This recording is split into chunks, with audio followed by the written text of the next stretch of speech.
Madam Web is bad, but it's not as bad as I thought it was gonna be, so I am disappointed in that. I was expecting this to be a giant train wreck, to be one of the worst movies I've ever seen in my life, but it's really not that bad. It's bad, don't get me wrong, but it's not as bad as I expected it to be. It's not as bad as a lot of people said it is. So if you're the kind of person who saw this and said this is one of the worst movies I've ever seen in my life, I wish I was you. I've seen a lot of garbage. This is really tame compared to all that. So, if you must know, I like this movie more than Morbius. I thought Morbius was pretty garbage, especially with the post-credit scene. I liked it more than Elektra. Jonah Hex is one of Jonah Hex is the worst superhero movie I've ever seen in my life. So that's the bar right there. So for Madam Web, yeah, I it's not a good movie, but I was not angry with it. I was not bored by it either. So I guess it's just a mediocre movie.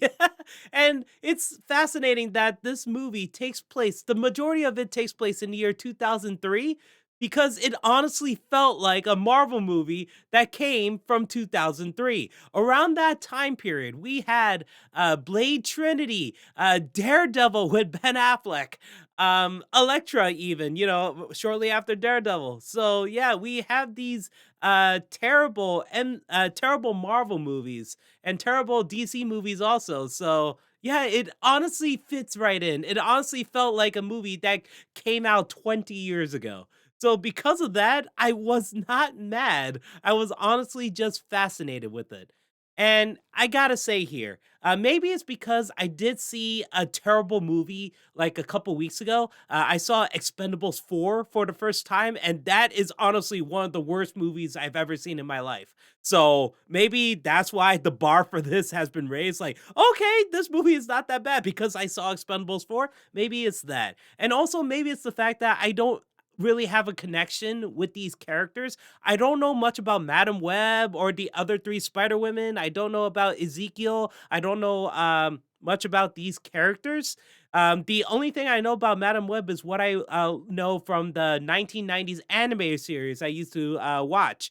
And she was an old woman with glasses, wearing a skin tight red suit, and is often in a chair. And she talks about Peter, especially about visions and the future and stuff like that. So that's all I know about Madam Web.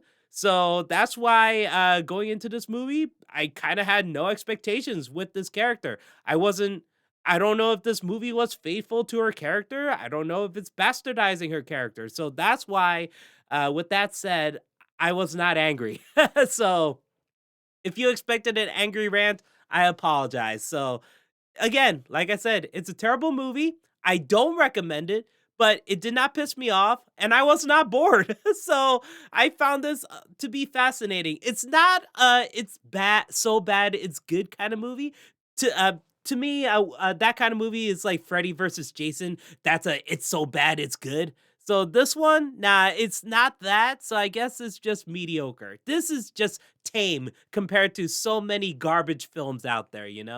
So, yep, that's all I can say about Madam Web before I go into spoilers. Oh, there are no post-credit scenes, I believe, so you could just walk out of the theater when you reach the end credits. But I'm pretty sure you're not going to see the movie. When I saw this, there were like five other people in the theater, so and it was a so yeah, yeah, I'm pretty sure you're not going to see this. So I'm going into spoilers. Okay, so the beginning of this takes place in the year 1973, and it shows us Cassie's mom, who is pregnant with Cassie at this point, and it showed Ezekiel also as well. They're in the Amazon rainforest. She is trying to find this particular species of spider, which happens to have some healing properties. So she's trying to find that, and she's pregnant with Cassie. She's due at any point, but she's trying to hold it back. She's like, no, no, no, I can't get this baby out of me yet. I have to keep looking for the spider. So at this point, I thought that she was being an asshole. Like she's pregnant, she's in the Amazon rainforest. This is not good conditions for a baby. So that's at this point, I thought she's an asshole. I don't like this character at all.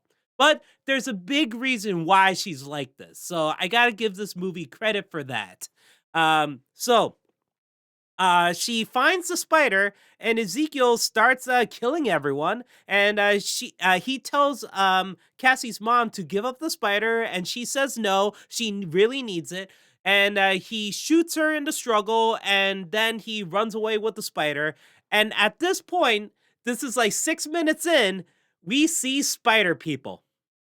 So no, it's not like half spider, half man kind of people, the hybrids, like from the 1990s anime series when Peter Parker gets infected and he gets four more arms and then the head of a spider. No, no, nothing like that. No, it's just people who have like spider powers. They could climb walls very quickly, or in this case, climb trees very quickly. They could jump super high. They have super agility. They have super strength, and for some reason they decide their outfits are basically just vines covering their entire body, but it's like in the shape of webs. So like you know that webbed suit, the webbed I guess indents or something like that on Tobey Maguire's Spider-Man suit. Yeah, imagine that except without the red and blue suit underneath. So it's just the, you know, the scales, I guess. So, yeah, we see these guys. They see Cassie's mom shot, so they decide to bring her to their hideout, which is a cave with like a pool of water in the middle. So I guess it's their version of the Lazarus Pit from DC Comics. But this Lazarus Pit is not a Lazarus Pit. It doesn't have any healing properties. It doesn't, it can't, heal bullet wounds. It can't. Extend her life or anything or resurrect people. It does nothing. It's just a pool of water. So Cassie's mom is in this pool of water. She gets bitten by the same species of spider that she's looking for this whole time. And then she gives birth to Cassie, and then it cuts to the year 2003. So yeah, we don't see Cassie's mom after that. Apparently she died, and now Cassie is a paramedic. Her partner is Ben Parker, who is played by Adam Scott. And yeah, I can't believe Adam Scott in this, you know? Like he gave his all. Like he's trying to make this performance something. And I kept telling him, "No. Don't. It's Madam Web. It's not necessary. No, you don't. Don't give it your all." So yes, he is the best part in this. I actually like his Ben Parker. So if he shows up again in a future movie, yeah, I wouldn't mind it. I do like his Ben Parker.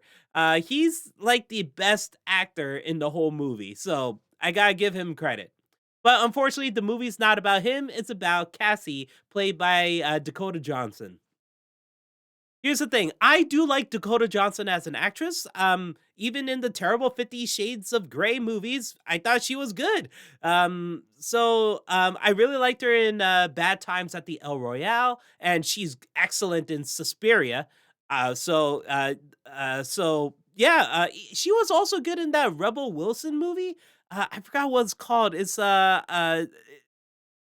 her and Rebel Wilson. They drink and party the entire time. So yeah, she was great in that. And recently, she was good in SNL. I did like her with the three guys.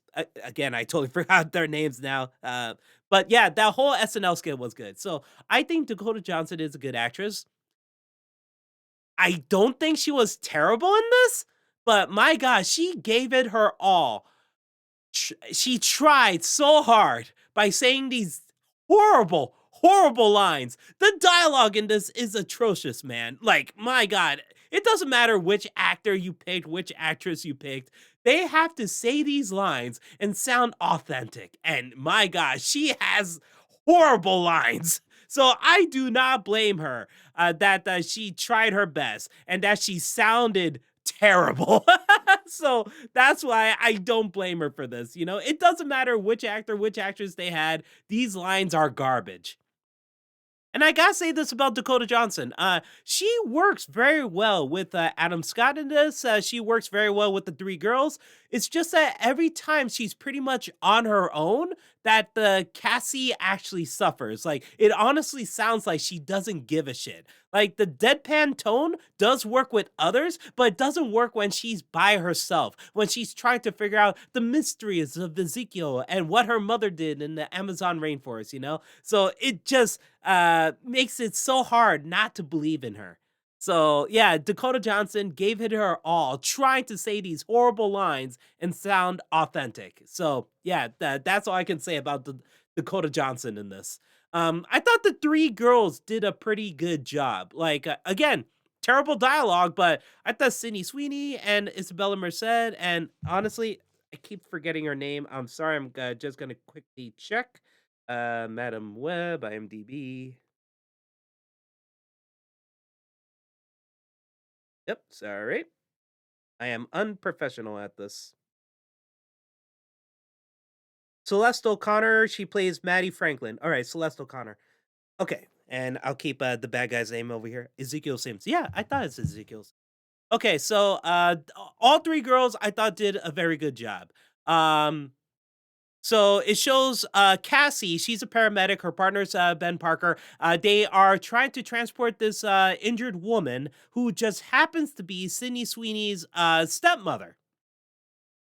So they're in the hospital.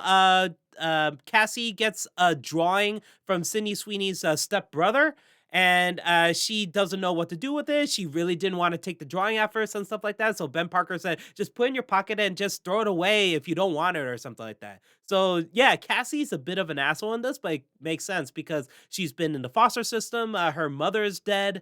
So she felt like her mother never gave a shit about her.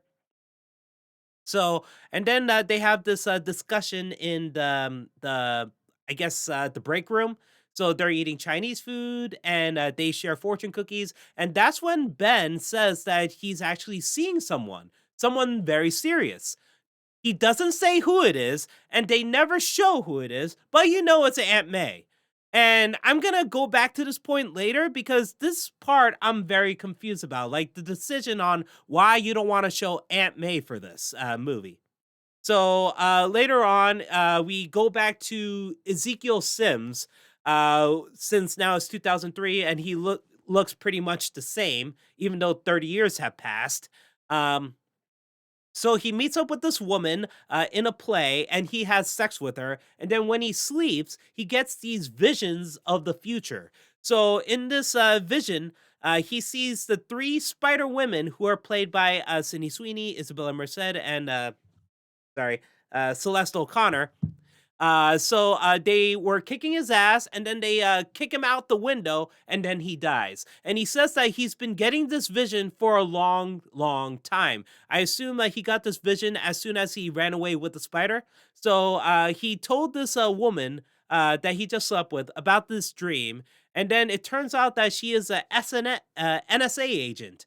So she's trying to reach for the gun because he is going crazy, and he ends up poisoning her with his bare hands. So he asks for the password for the NSA account, and she gives it to him, and then she dies.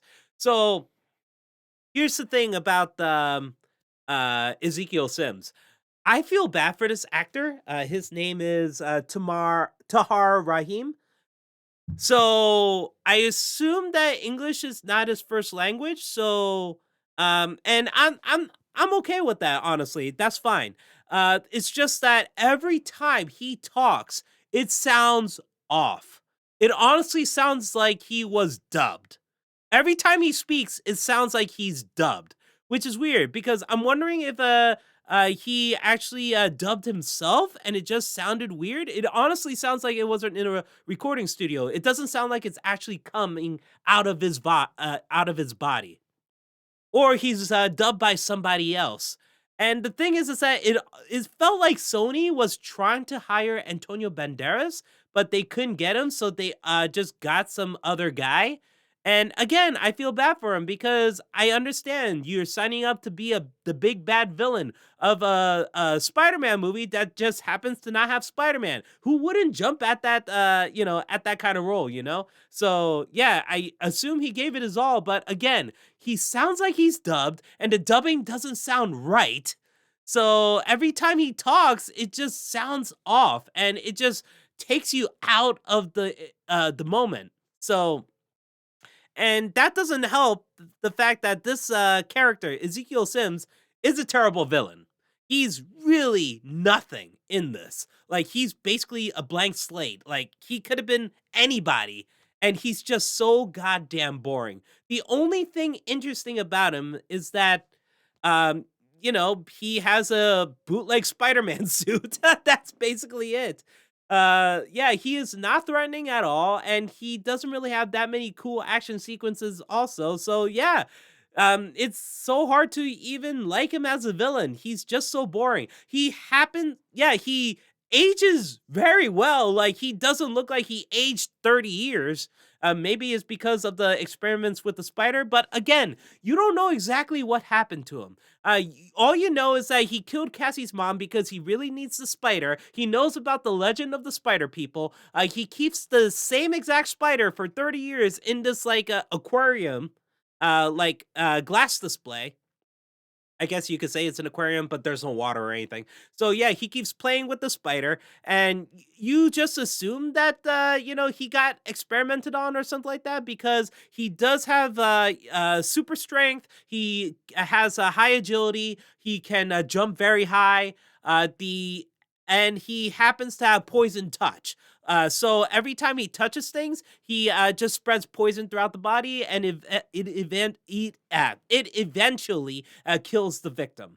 So yeah, he has that. The only thing he doesn't have spider sense, and he doesn't have the ability to swing from webs. He doesn't have any gadgets that shoots out webs or something like that too. But he decides to make a suit that looks like Spider-Man's suit, except it's just a bootleg version of it, just like a black version of it. So, with the weird webs and stuff like that. So, yeah, that's basically it. So he gets these visions, and now he finally kills the NSA agent. So because of that, he hires this woman who's very good with surveillance, and he tells her, "Okay, I have this vision about the future where three spider women are gonna kill me." So, this is in the year 2003, mind you. So he tells this woman this, and she is incredibly accurate because she manages to get very realistic photos of these three Spider Women from his descriptions. It's not like in his visions he's able to paint a picture or something like that. Did he even draw or anything like that? No, he just gave descriptions of these three women, and she manages to get it spot on. Like, these are actual still photos of the three Spider Women from the future. So we see Celeste, we see Sydney, we see Isabel, and they're in the spider suits, like realistic photos. Like, how'd you do this? She is excellent. Anyway, so she's like, okay, so this is them in the future, so I'm gonna de-age them and take away their suits so we can see exactly what they look like in the present day. And then she shows, Cindy, Sweeney, Celeste, and Isabel like they are in present times. And she's like, oh my God, we're going after teenagers. I'm sorry, what? Okay, here's the thing. In the future, it's not like they look like they got older, you know? Like, they look the exact same age. Like, 10 years or 20 years into the future, they look the exact same. So when she said, I'm gonna de-age them, oh my God, we're going after teenagers. What? What do you expect, man? I mean, wouldn't it make sense that they're going after teenagers anyway? But again, they do not age at all. It's not like Sydney Sweeney gets wrinkles 20 years later or something like that. No, she still looks fantastic as the Spider Woman. Oh my god, that part is super silly, man. So yeah, she has this great technology in 2003 by finding these three Spider Women exactly the way they should look like in present time. Ugh. Anyway, so Ezekiel's like, okay, I gotta find these three Spider Women before they kill me in the future. So now we go back to Cassie, and so she yeah, the first time we see her, she dropped off the Sydney Sweeney's stepmother in the hospital. Now we see her and Ben in the ambulance. They're going up to the station wagon. So again, the way we see the station wagon, there are emergency vehicles all around. There's like fire trucks, there's other ambulances, there's police cars and everything. So there's this station wagon that's flipped on its yeah, that's flipped over, and we see the driver still over there. So Cassie and Ben finally take him out, but at that point, the station wagon decides to go over the railing and go into the water. My problem with this, like I said, there are emergency vehicles around, which means there should be people around. So how is it how did the station wagon manage to go over the railing that easily? Like, no one decided to like tie a rope or a pulley or some tether the vehicle or something like that. I mean, did they not think that there's a chance that that would happen? Because again, it's over the railing.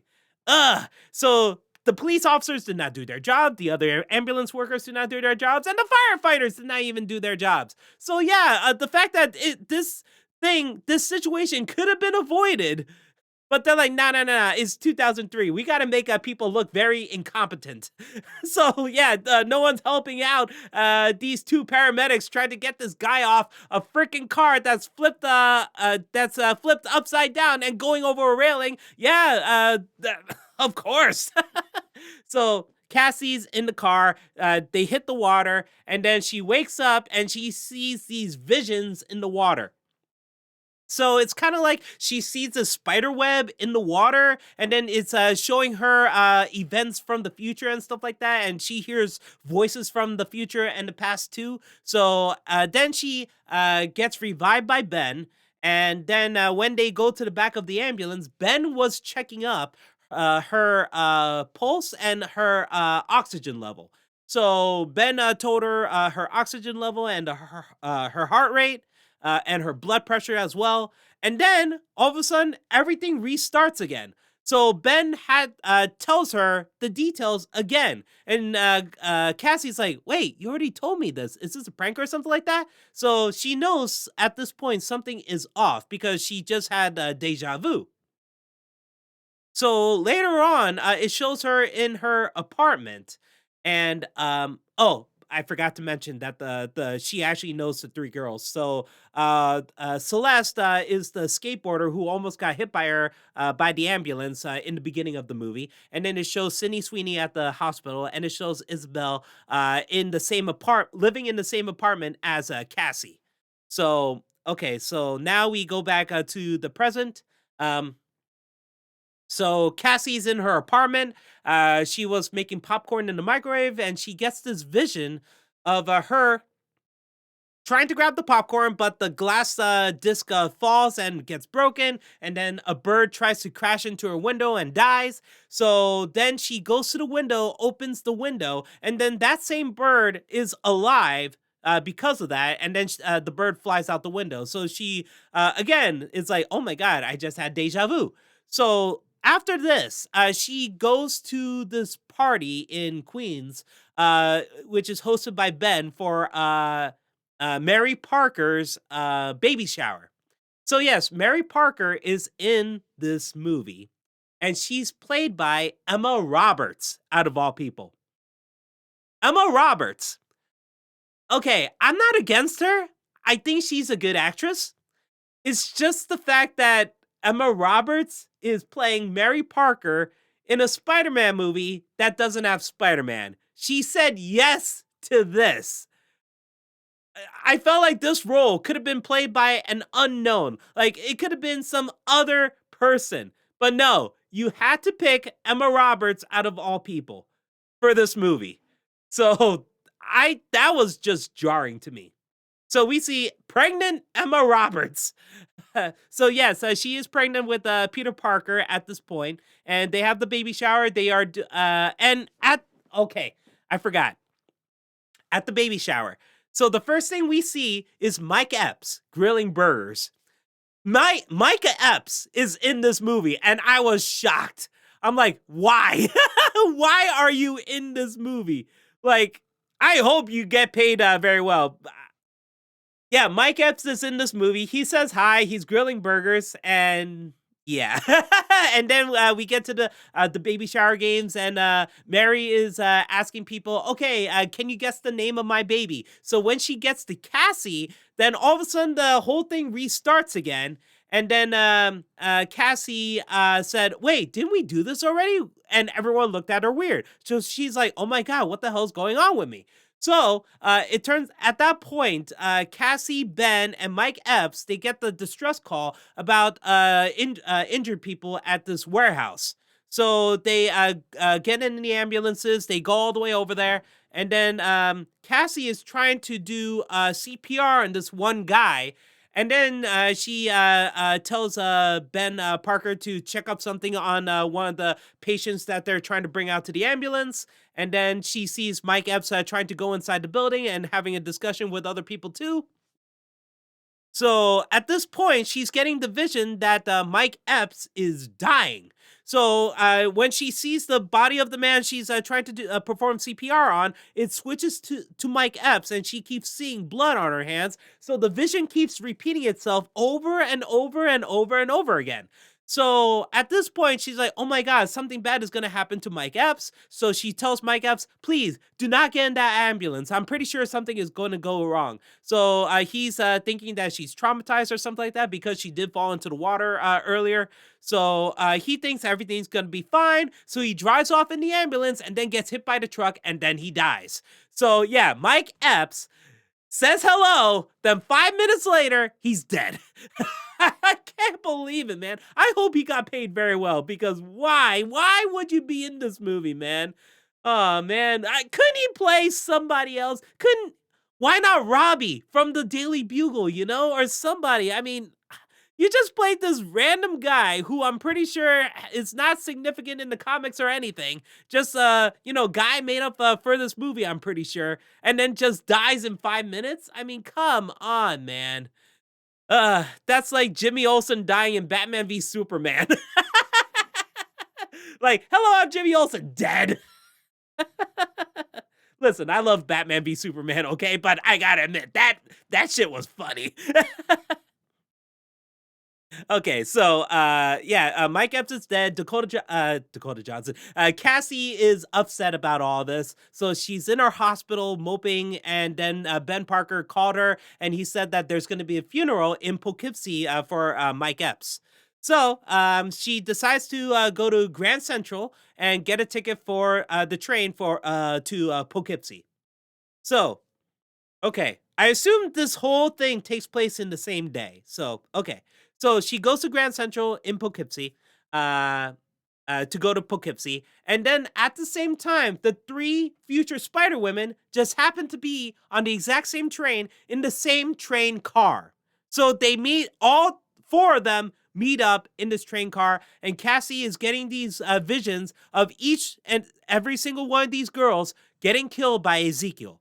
So at this point, because all three girls just happened to be in Grand Central and there were surveillance cameras, the woman in the chair sees this and she tells Ezekiel, "Okay, you have to go to Grand Central. They're going to take this train." So he goes over there, and then when Cassie realizes that Ezekiel, the same man from her vision of killing the three girls, is in the train, she tells the three girls to get off the train. So at this point, the three girls think that she's kidnapping them.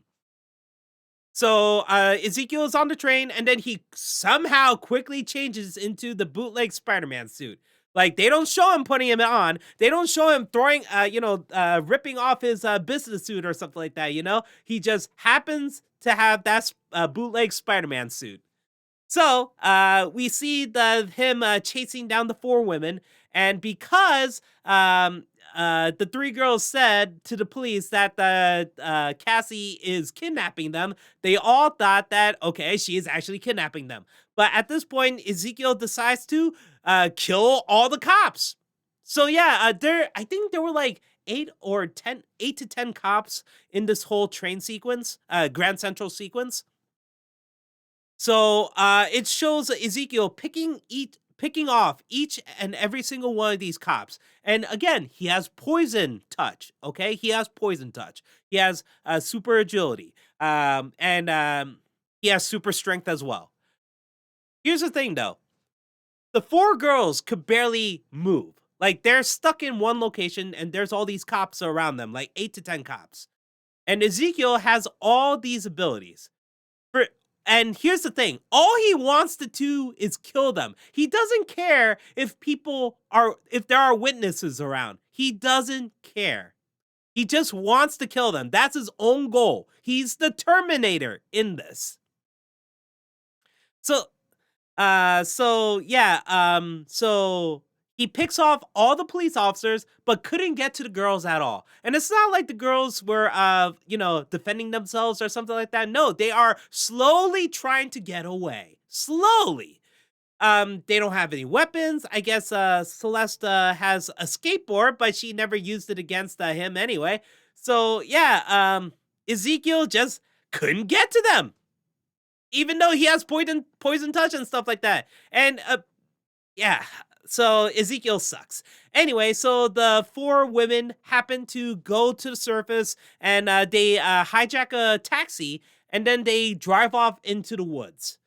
They don't tell you which woods it is, but I guess it just happens to be right outside New York City. So yeah, so they're in the woods, and Cassie's like, okay, I'm gonna leave you three here so I can figure out what the hell is going on. But because I realized that you told me about spider people and stuff like that, I'm pretty sure I have some information about that. So Cassie leaves the three in the woods. And I'm pretty sure this takes place in the same day still, because they didn't show a nighttime sequence yet. And yeah, it shows her going to Grand Central's, and it's still daytime. When they escape, it's still daytime. When they're in the woods, it's still daytime. They don't show nighttime at all. So Cassie goes back in the taxi cab to her apartment to try to figure out what the hell is going on. Still daytime. So Cassie checks over her belongings, her mother's belongings, and she has all this information about the time in the Amazon. And then she sees a picture with her mother and Ezekiel, and she's like, oh my God, that's the same man I saw in the train in my visions. And this is where I was very confused. They actually showed her going through her mother's stuff, like earlier in the movie. Like she looks at it and she thinks her mother's an asshole, but she has her stuff all this time. So she had this for 30 years. 30 years have passed. She didn't recognize Ezekiel, like, at first glance. Like, yeah, she recognized him from the visions, but you're telling me that she doesn't recognize the guy from her picture?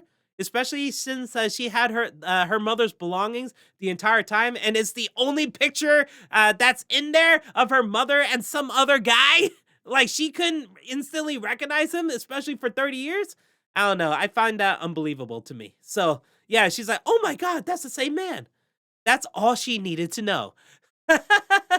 Oh yeah, there was this one funny scene. I liked it. It was cute, where she was reading about the spider people, living in the Amazon rainforest. So she's like, okay, maybe I have spider powers too. So she tries to climb the wall, and then she slowly falls down to the floor.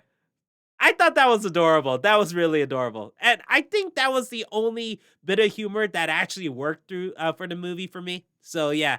And she's like, yeah, I'm not doing that shit again.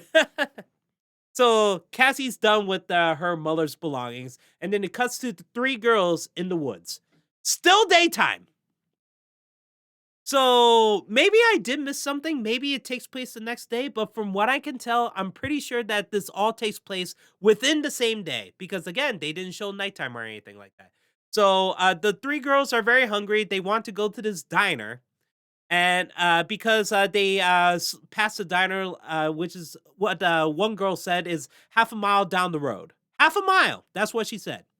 So they all three agree because they're hungry. So they all go through the woods and they reach the diner. Again, half a mile. So let's say like an average human walks takes 15 minutes to do 1 mile. So let's say 7.5 minutes or 8 minutes, okay, to do half a mile.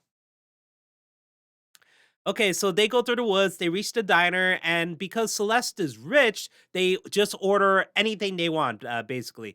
And at this point, I believe that there's a truck driver or something like that. He's over the counter, and he sees the three girls, and he's looking at the newspaper, which is the Daily Bugle, and I believe it's the same logo and everything from the Tobey Maguire universe, and I think it's the same thing in Tom Holland's. I'm not entirely sure. I gotta double check on that, but yeah, with the red and the white letters and stuff like that too. So he's reading the Daily Bugle, and one of the top stories is that there's a woman who kidnapped these three girls. So he sees this, he sees the three girls, and he decides to call the police about this. Okay, so here's the thing. If this all takes place within the same day, how do the newspapers work in this universe? Because I thought newspapers, like, they usually print everything early morning just to ship it out in the early morning, you know? I thought that's how it's supposed to work. Maybe in this universe, they do it at night. I don't know. But yeah, that's what I always thought how, newspapers are. Or maybe there's some newspaper publications that do multiple times during the day. But yeah, so the Daily Bugle. So like I said, if this takes place in the same day, Cassie gets the phone call about the funeral at Poughkeepsie. I'm pretty sure in the morning or afternoon because it's daytime. She goes to Grand Central, still daytime. She meets the girls. They get into the taxi cab. They go into the woods, still daytime. So she leaves them. She goes back to the apartment, and the three girls are there. They want to eat some food. They want to go to the diner. Okay, so it's still daytime for them, but later it becomes nighttime. Like I said, should take about 8 minutes, right? So, and this truck driver is reading the newspaper about the kidnapping. So, if the kidnapping happened either like in the late morning or early afternoon, how the hell did the Daily Bugle print this out that quickly? You know? Like they got their sources, they got the information, they put it down, and then they print it out very quickly.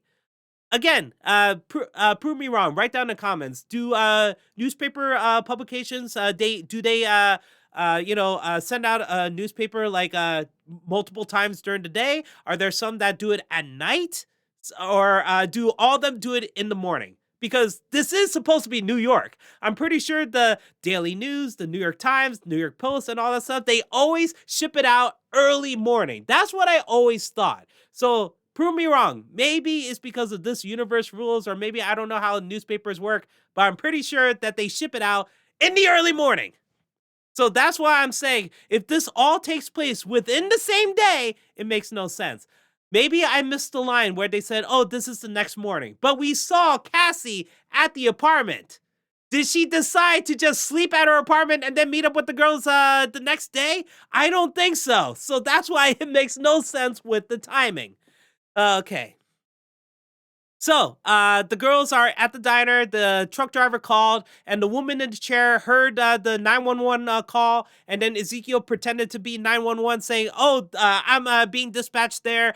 Don't worry, don't send any more cops. It's just false information." Blah blah blah blah blah. So he's heading to the diner. So now we see it's nighttime now, and Cassie drove back to the camping spot with her taxi, and then she sees that the girls are not there. She sees like the food wrappers on the ground, and she decides to walk towards the diner. So she gets to the diner. She sees the three girls dancing on top of the table, and at the same time, we hear Britney Spears' "Toxic" playing in the background. So, okay. So Britney Spears is playing in the background, and then she's Cassie is in this restaurant for like at least 1 minute because she slowly goes to the three girls. She gets angry at them. She yells at them. They go off the table, come off the table, and then when she turns around, Ezekiel just happens to be there. So, like I said, I believe it would take 8 minutes to go from the camping spot to the diner. 8 minutes. So let's say like a minute or two passed after that. So let's say about 9 to 10 minutes, Ezekiel shows up. Okay. So Ezekiel shows up, he kills two of the future Spider Women, and then he stabs Dakota Cassie. I forgot if it's a knife or a fork, one of them. So he stabs her with it, and then it brings her all the way back to the camping spot where the taxi is. It brings her all the way back to that part. That so now I'm very confused about the rules of her power. Okay, so usually they set up these rules about these kind of abilities. So I gotta say that this movie reminded me so much of this Nick Cage movie called Next. And in that movie, I believe that his powers only work with him seeing the future like 1 minute in the future. So whatever he sees, something happens 1 minute later, and then he goes back. So like, there's a car crash gonna happen here. Oh, someone's gonna shoot me with a bullet over here. I'm gonna die, so I gotta dodge this way, or something like that. So he could see the future like a minute in advance. And then we have Prince of Persia: The Sands of Time, where Jake Gyllenhaal presses the button on the dagger, and I think it brings him back to like 30 seconds into the past or something like that, because they showed him, doing that Cobra thing. The snake is trying to bite him and stuff like that too. So he presses that and he goes back to the past. And yeah, usually there's a rule with these kinds of powers. But the problem with Cassie's powers here is that they are sporadic. And so in the beginning, like at the ambulance, she could see the future like 10 seconds in advance. When she got to the baby shower, it's like, I guess, another 10 seconds into uh, she could see 10 seconds into the future. And then with Mike Epps' death, I think she saw like 30 seconds into the future. So, and then she is on the train. She saw like, I guess, another 30 seconds or a minute into the future. So, and now we get to the diner. And like I said, 8 minutes. She walked all the way to the diner. Ezekiel was there. He kills everyone, including Cassie, and then she goes back to the woods. So again, what did Cassie do at that point? Did she immediately get a vision and it bring her back to 8 years to the future and then brings her back? So yeah, it's very weird how her power works in this. So and so I guess she's able to see 10 minutes into the future now. So yeah, you could say like, okay, because she's getting used to her powers, she's able to see much further into the future. But again, I kind of wish that they set up these rules, like how do these powers work? Because now she just happens to be back in the woods. Like when she got to the woods, did she just see the future and then it brought her back right there or something like that? What happens during that time too? How long does it take for her to see these visions? Is it like a second in real time, or 2 seconds, a minute? Did she explore?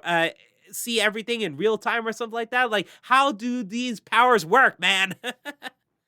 Anyway, so, Cassie's back in the camping ground. She's like, okay, we gotta try that again. So she gets in the taxi and then quickly drives over to the diner. Now, the whole thing about Britney Spears' Toxic song playing in the background is very important because it played when the girls are dancing. It played when Ezekiel was in the restaurant killing everybody. So I believe Toxic is like a 4 minute long song.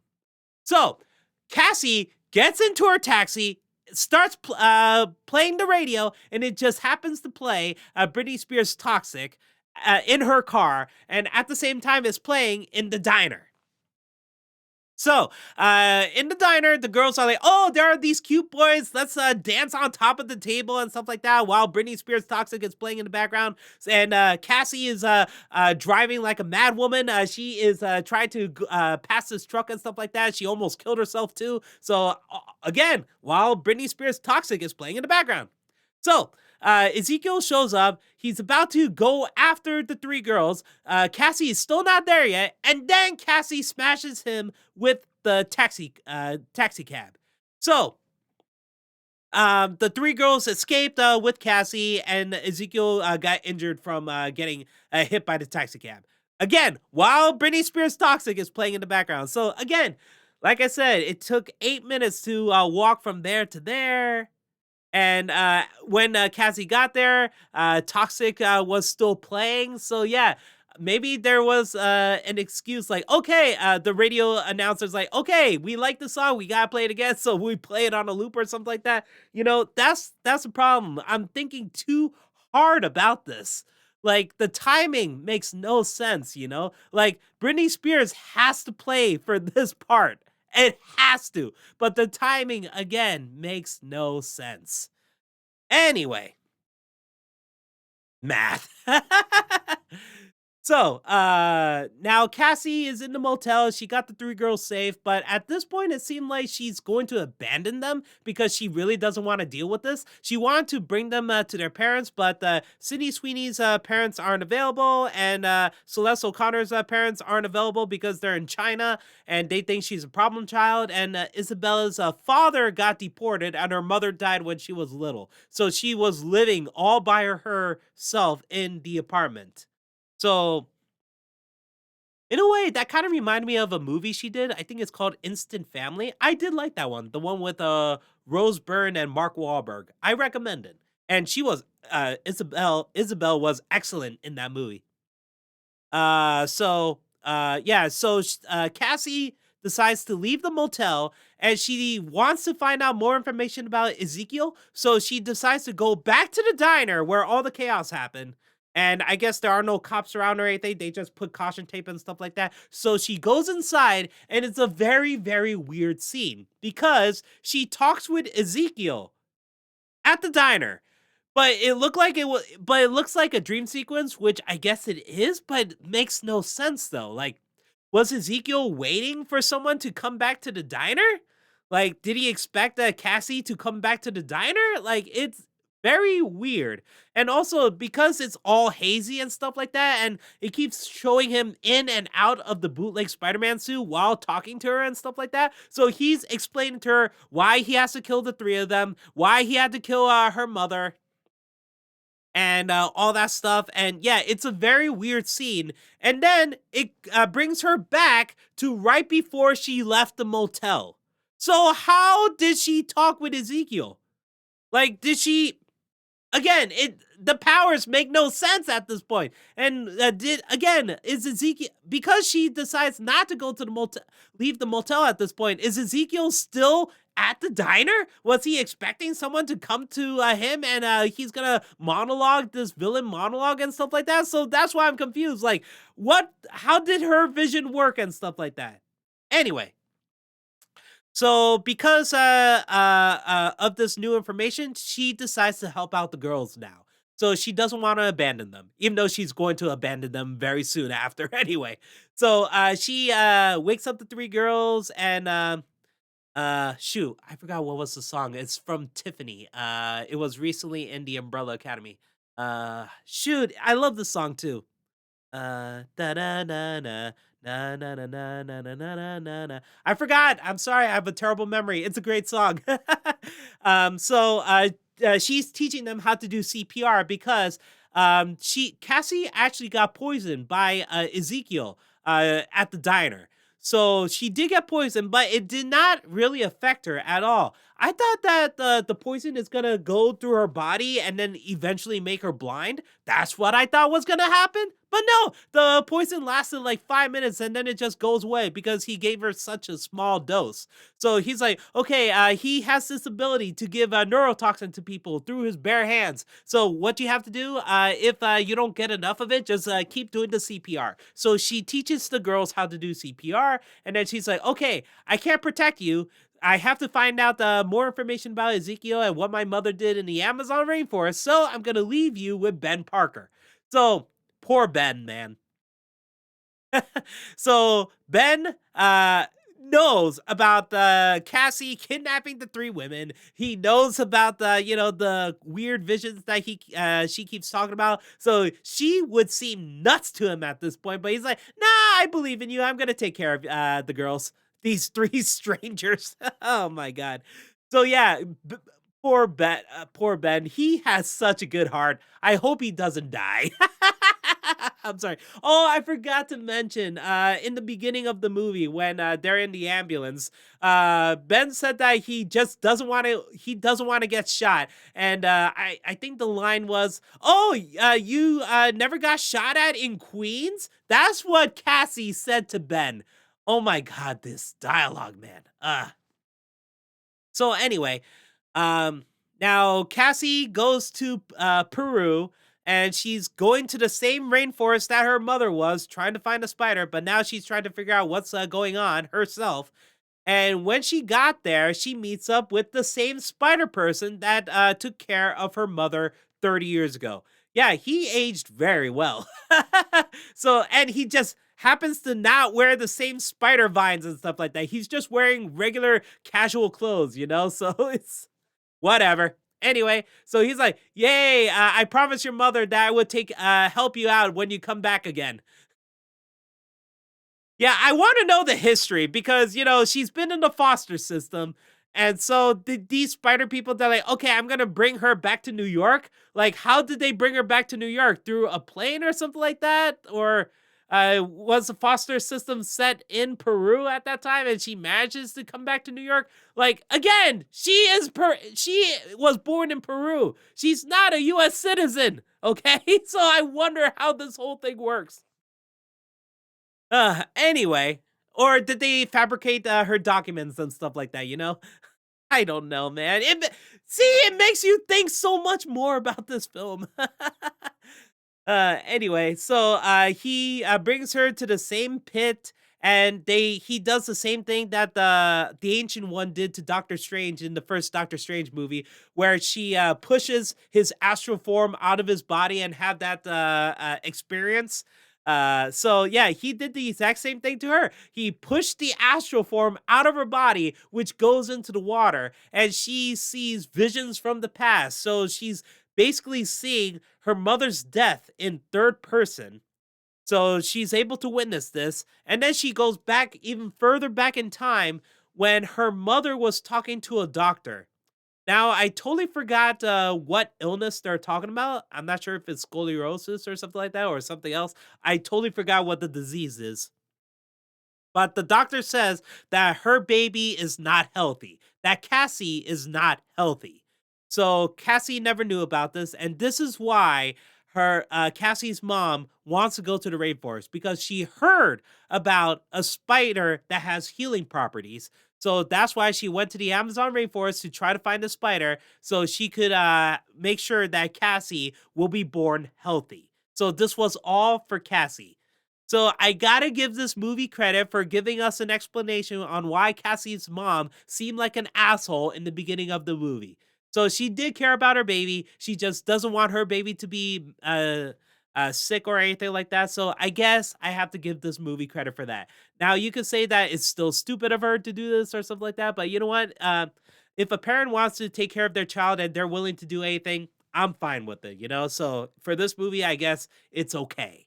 So Cassie realized, oh, my mom is not an asshole. I love you, mom. Thank you for saving me.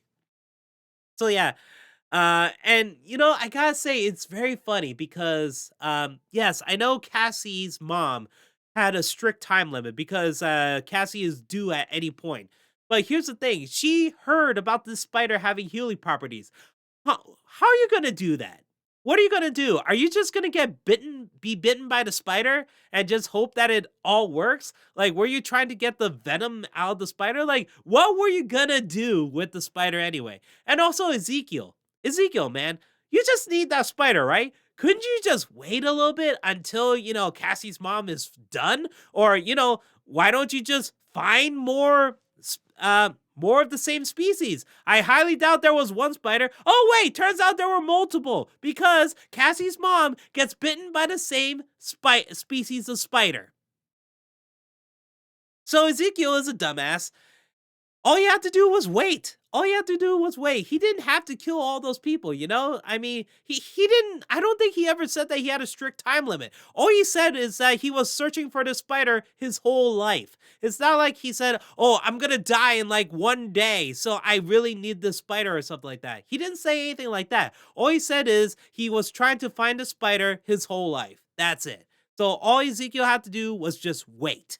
Wait until they find more, or wait until Cassie's mom is done with that spider. But again, I'm wondering what Cassie's mom was going to do with that spider anyway. Are you going to try to get it to bite you or something like that? Or are you trying to use the venom? I mean, you're due at any point, so you have a stricter time limit than Ezekiel does. So yeah, I thought this whole thing about the spiders in Peru very, very, very silly. And then, oh right, I gotta double check my notes because this spider person, he tells I gotta check on my notes. He tells Cassie this one phrase, and it's so silly. When you take on the responsibility, great power will come. They had to have the great power comes with great responsibility line in here, but no, it shouldn't be Ben Parker to Mary Parker or something like that. You know, I mean, it makes sense that Ben Parker would say that, but no, a random ass spider person says it to Madam fucking Web. Yeah. Anyway, so Cassie finds out the truth, and it turns out that she does not have any special abilities besides seeing the future. She does not have super strength. She does not have a spider sense.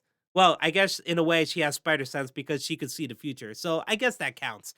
She does not have venom powers. She does not have poison powers. She cannot swing from webs. She cannot climb walls. She cannot jump super high. So all she has is the vision powers. Okay. So she gets all this knowledge, and then she decides to go back to New York City. And at this same point, Ben Parker is living with the three girls and living with Mary Parker.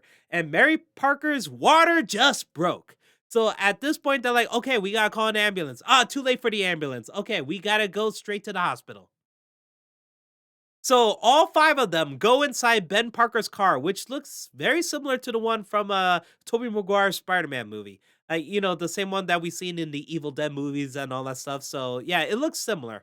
Um, Anyway, so they're all five of them are in the car, and Celeste O'Connor's face was shown visibly in a surveillance camera, and the woman in the chair finds out, and then she tells Ezekiel, "Oh, they're on the move. They're on the move. You have to go get them." Okay, Ezekiel's chasing after them now. So now we have this chase scene where Ben Parker, his only job is to go to the hospital. He's that's all he's doing. He doesn't know that he's being chased by Ezekiel. He doesn't. But Ezekiel is chasing them. So we have like an anti-chase in this movie. It's so weird that there's this chase scene where the person who's being chased doesn't know that they're being chased. It's so odd. So while Ben is trying to get Mary to the hospital, Ezekiel tells the woman in the chair, hey, turn all the lights green. So there's a bunch of chaos, a bunch of cars collided with each other, but shockingly enough, Ben's car does not get damaged or anything like that, so Ben is fine. So Ben stops the car, he looks up and he's like, what the hell is that? And it turns out to be Ezekiel. So Ezekiel drops down, and he pulls out a grenade, which the design of it is kind of weird because it lights up in a circular motion similar to Green Goblin's bombs, but it's not orange, it's not green either. It's actually, I believe it was black or purple or something like that, and it's like a cylinder, but it lights up in the exact same way. So I wasn't sure if this is like a mention to Oscorp or something like that.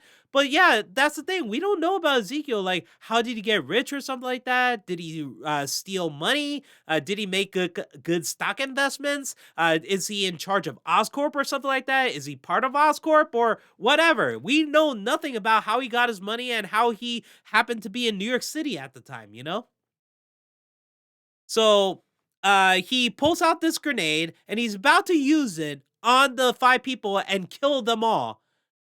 And then Cassie has this vision. She realized what's gonna happen, so she decides to drive through a building, crash through a billboard that's 20 feet in the air, like 20 feet high. She crashes through it. Ezekiel sees this and the ambulance is about to crash down on him. So he decides to jump up, and he gets hit by the ambulance, which makes him drops the grenade, which goes into the sewers, which then explodes, and then the ambulance just lands perfectly on the ground, 20 feet high. Like almost no damage to the ambulance. Like the ambulance is very sturdy. So that's what made me laugh. Like if Ezekiel did not jump, the ambulance wouldn't hit him at all. At all. Because he jumped, he gets hit. That's what's funny to me. Anyway, so the three girls get out of Ben's car. They go into the ambulance, and there's this chase scene through New York City. Ezekiel is jumping on top of the roofs of the vehicles, and then Cassie tells Isabel to charge up the I forgot what it's called. It's for the heart, you know. Shoot, I'm sorry, I'm blanking on the name. So she tells him to charge it up, and then hits the ceiling of the ambulance. And when he lands on it, he gets electrocuted. But unfortunately, that fries the ambulance as well. So they decide to go on foot, and they go inside this warehouse where pretty much everything is flammable. So now Cassie has this plan. Okay, we have these flares and some other explosive stuff. We're gonna light everything on fire. We're gonna blow this shit up. So they start. So all four women are putting flares everywhere. They are, setting fire to everything. And Ezekiel keeps getting hit by all this debris and stuff like that. So they are being chased by Ezekiel, and they manage to escape through the warehouse. And they decide to go on top of the roof. And that's when we realize that there's the Pepsi Cola sign up there, a big ass Pepsi Cola sign. This is very important, actually. So Cassie has this vision. She sees that there's supposed to be a helicopter taking them off the warehouse, and then Ezekiel dies because of the sign. So Cassie has this vision, and it turns out that the helicopter. I forgot exactly what happened. There was like a fireball, and then I'm not sure if Ezekiel threw it at the helicopter or something like that. I'm trying to remember, but yeah, the helicopter gets destroyed, so they have no way out. The whole roof is on fire at this point. So there's a lot of chaos and all that stuff, and the three girls are separated. They're about to fall to their deaths, and Ezekiel is doing one-on-one with Cassie right now. So then Cassie realized that she has the power to transfer her consciousness like in multiple positions. I don't know exactly how to describe this. It's like she could set up like three different copies of herself, but they're not exactly copies of herself. Like she doesn't exist, but at the same time she exists in like some astral form or something like that. So she helps pick up or the three Spider Women, even though she can't really touch them. It's weird. This power is weird. Like she is able to go to multiple places at the same time, but she can't really do much about it. So yeah, Ezekiel knocks her back, which makes her copies disappear as well. And the three Spider Women try to help out, so they try to fight off Ezekiel. And then Ezekiel and Cassie are again by themselves, and Cassie slowly backs off, and she sees the signs the Pepsi Cola sign trying to fall down, so it falls down on Ezekiel. Ezekiel falls to his death, and then he gets crushed by the Pepsi Cola sign. So Pepsi saves the day. But unfortunately, this makes Cassie fall into the water, and she's fine. Like, I guess she could have just swam to the surface or something like that, but no, her eyes are open. She's inside the water, and then all of a sudden, one of the fireballs hit her in the face in the water. So she's blind from that incident. So it's not like the poison affected her blindness or something like that. No, it's caused by a fireball that she started. So that's why it's very funny. So yeah, the fireball hit her in the face while she's underwater. She lost her eyesight, and she is slowly going to the abyss. And then Sydney Sweeney jumps into the water, picks her up, and then brings her out. And that's when the girls did CPR, and then Cassie gets revived. So her eyes are white. She lost her vision, and then goes to the hospital, and Mary Parker gives birth at the exact same time to Peter Parker. So yeah, in a way, this is like the ending to Joker when Joker kills Robert De Niro, and at the same time, there's chaos in the city because of all this, and then that's when Bruce Wayne's parents get shot in the alley. So yeah, it reminds me of that. Like, oh, so as soon as Cassie loses her eyesight, Peter Parker is born in the year 2003. So then it shows a little bit into the future where Cassie is in like a wheelchair. She has these thick glasses. She's looking out the window, even though she can't see. And she's living with the three girls now. So yeah, they're all together. And I guess it's like the Birds of Prey, except, yeah, it's basically like the Birds of Prey because now Cassie is like Oracle. She's like Barbara Gordon, and then we have the three other women who are going to be superheroes. So yeah, now they're all living together, and then we have the final, I guess, future dream sequence or something like that because it happens, but it doesn't happen.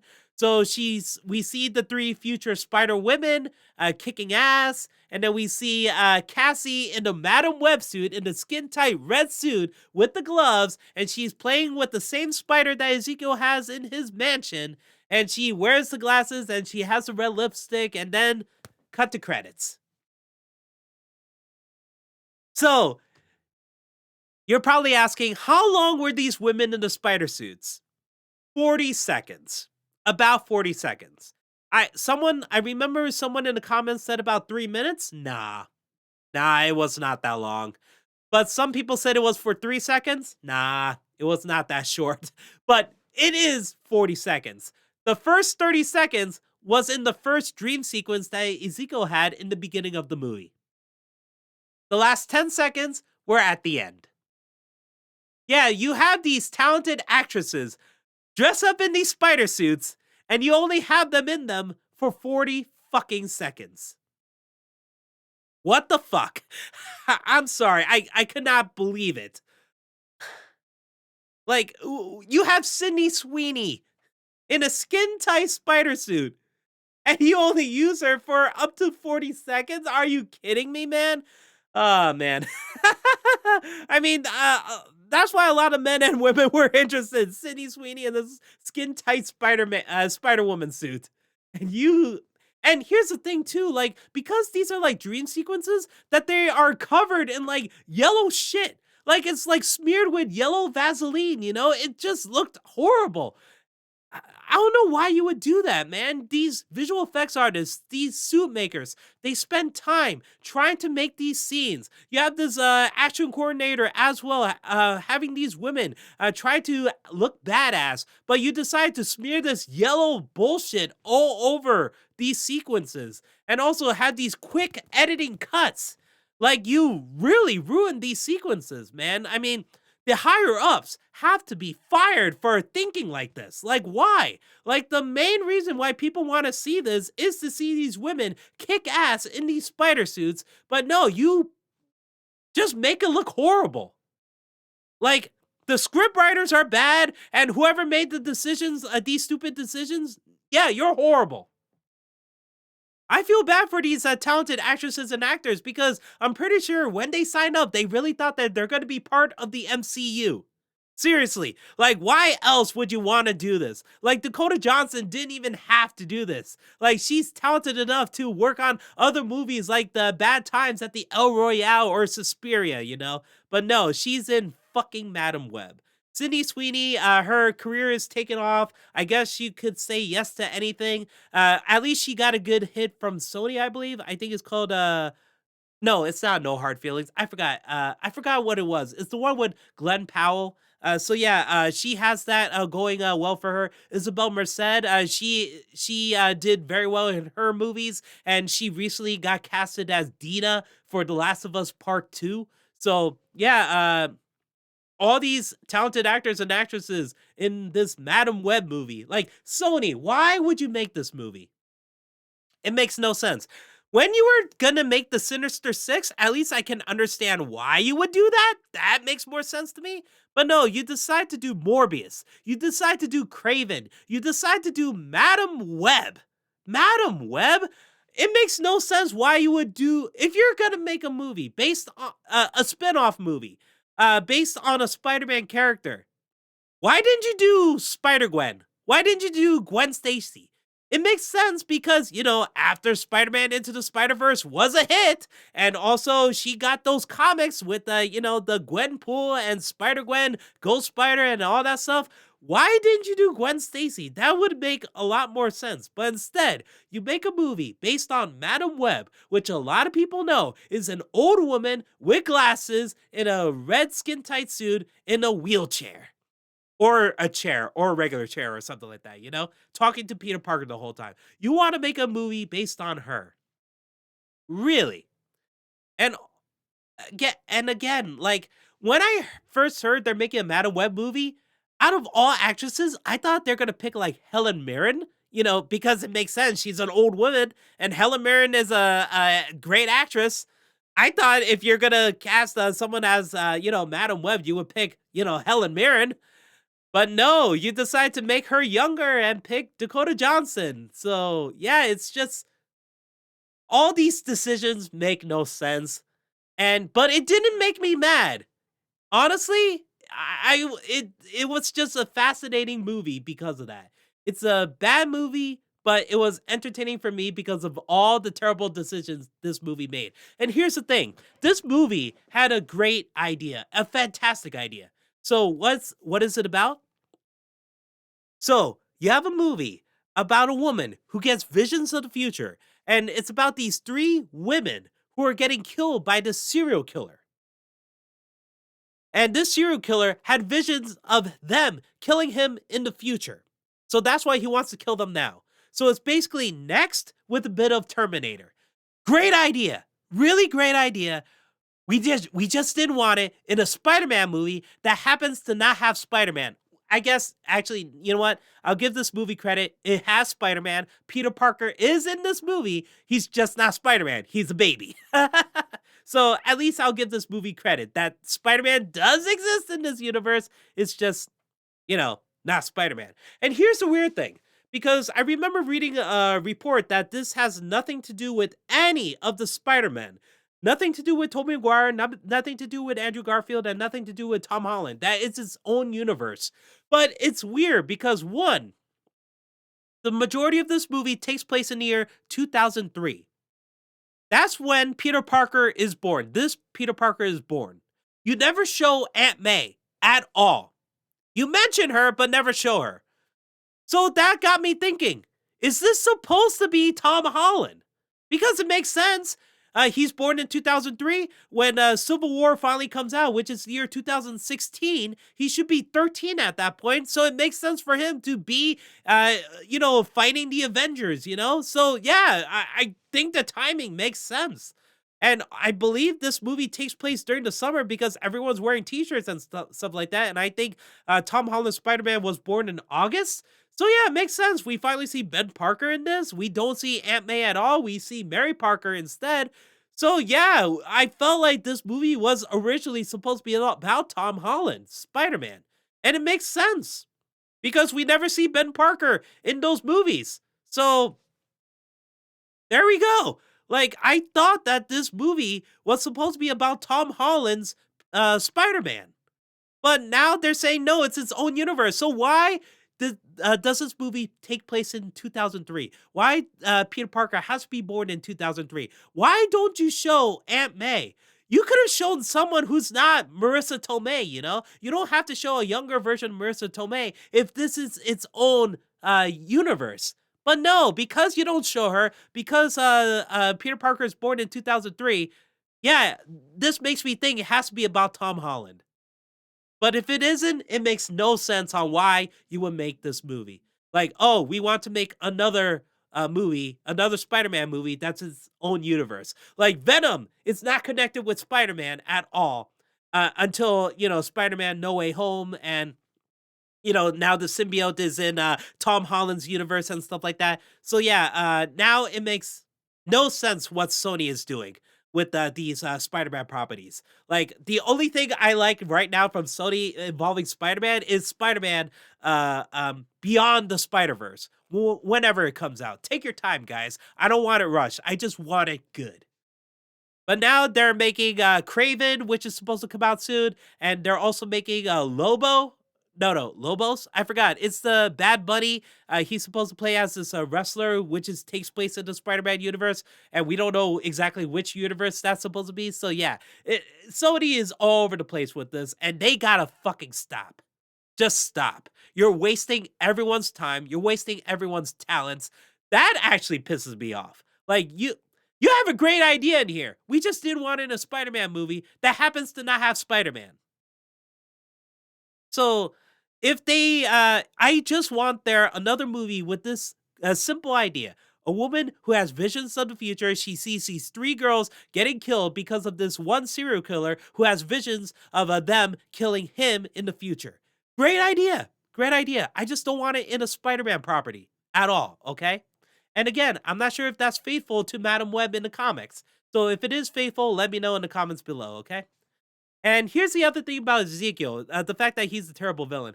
It is ironic that he keeps having these visions of these three Spider-Women who kill him in the future, and he ends up getting killed decades earlier. That is ironic. Like he gets himself killed, and he gets himself killed in the stupidest way possible by getting crushed by Pepsi Cola. Pepsi saves the day. So, yep, that's how I feel about Madam Web. I thought it was entertaining because it's bad. It did not piss me off. It's just what Sony is doing is pissing me off. So that's how I feel about Madam Web. Thank you guys for watching, and I'll see you next time.